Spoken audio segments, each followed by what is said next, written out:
Welcome to iGlobal Daily Video. Before we begin, it should be noted that any advice is of a general nature only and that your personal circumstances have not been taken into consideration.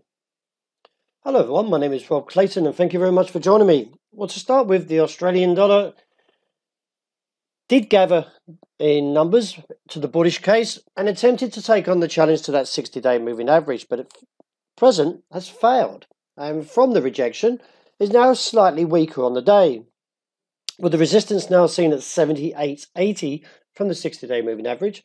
I am now looking for a move down towards 78.25, and a break beneath there would give further scope to the downside and come in at 77.55. The euro dollar overnight was a little bit firmer, purely for the fact is that President Trump surprisingly has announced that he has fired his Secretary of State by Twitter, according to a top aide, who was then also sacked after speaking out. President Donald Trump announced he will replace Rex Tillerson as Secretary of State and will be replaced by the CIA Director, Mike Pompeo. It is assessed that Mr. Tillerson learned of his fate by Twitter, and President Trump said that he did do a fantastic job, but now feels there's room now for him to step down, and with the new director from the CIA, Mike Pompeo, will take his place. So with all the jitters back into the market again due to Trump's announcement, is that the dollar was slightly weaker, but still sustaining above 89.40. Overall, I do expect to see a weaker euro and look towards 123.20 and down towards the neckline at 121.80, which if breached gives us a target of 118. Any advances on the day should find resistance around 124.10 to 124.50 as a short-term cap.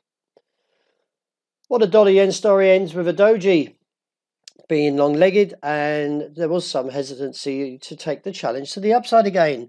Dollar-yen has been a little bit lackluster over the last few days, but nevertheless, I expect to see it break further to the upside and take on the challenge to 107.15 to 75 to 108.60, with dips on the day still remaining to be a buy around 106.20. Well, the pound did break higher overnight, and at this point it suggests we could actually rally on, but we'd need to see further confirmation from the break. At this point, we could easily see it fall back underneath this resistance, which is now support, and if so, could see a focus back onto that uptrend at 137.70. In the interim, though, the range is seen at 138.90 to 140.10.15.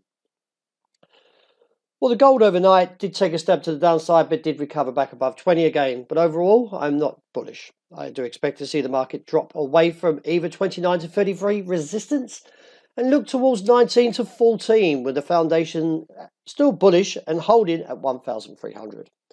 Little to say about silver as it consolidates around $16.50, with a broader range outside that of $16.15.20 to $16.95.